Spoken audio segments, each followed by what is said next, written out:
When I was a bachelor student, I saw a thesis topic called quantum biology.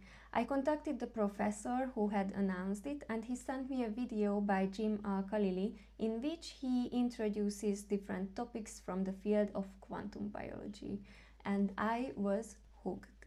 Not only because Jim is a brilliant science communicator, but also because my specialization is biophysics and I found quantum mechanics very interesting too.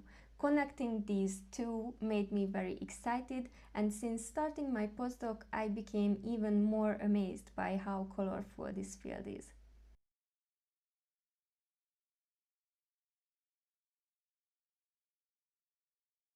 When I was a PhD student, I needed to coordinate one international collaboration during my first 2 years and teach only a little. My main focus was to publish enough papers so that I could write my dissertation and get my PhD on time. When you have a deadline, you cannot diverge more than necessary. Now that I am a postdoc, teaching has become more important, and I have also been advised to think about establishing my own research group in a few years, which I think sounds a bit scary as it is a huge responsibility. I explore more ideas now, but the work is also faster paced, even though for some reason I thought it would be more relaxed. I also need to attend more meetings as a postdoc and make new connections more frequently. When you are doing a PhD, you are considered a student to some extent. As a postdoc, you are expected to bring more ideas and be better informed about recent directions in your field.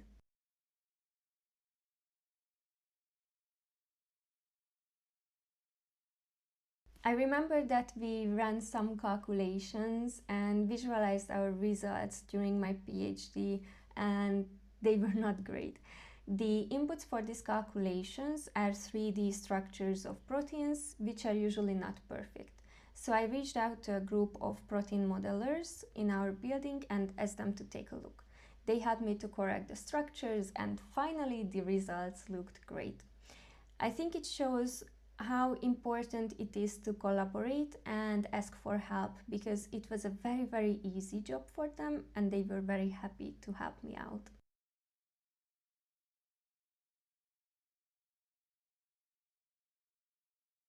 Honestly, I am still figuring this out myself.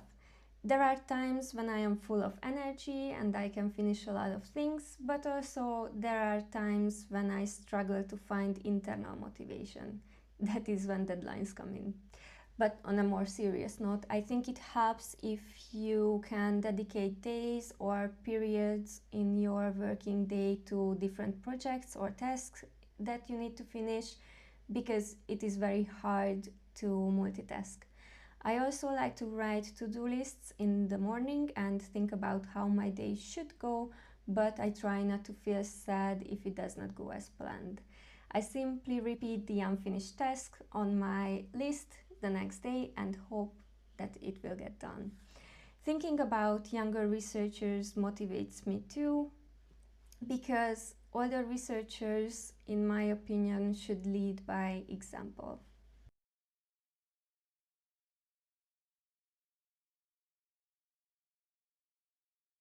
I joined Professor Victor Ivadi's group, which is part of the QRC for ESP project, after finishing my PhD and started a new research project. Our goal is to discover how biomolecules might one day be used as qubits or quantum sensors. This is a modern direction in the field of quantum biology, and I cannot wait to see how far we can get. I would be very happy if we could demonstrate and explain quantum effects in biological systems, because the Hungarian Nobel Prize winner Albert Szent-Györgyi was also interested in the connection of quantum mechanics and biology.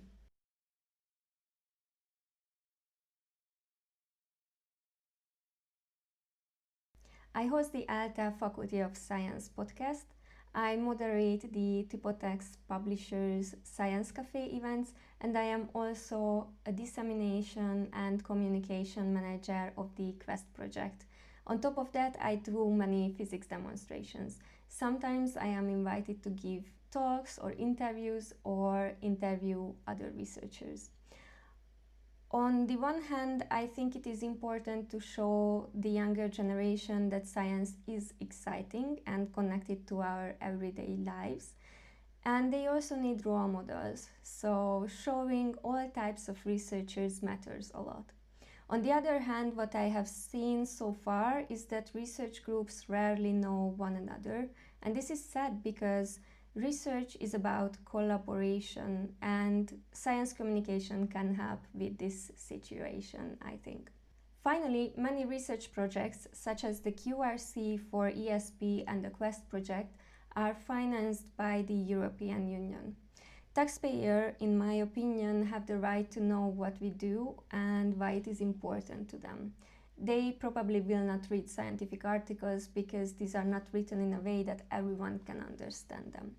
However, they are on social media, which is why I think it is a good initiative to ask researchers to post about their work in a more accessible way, or making science communication a part of big projects.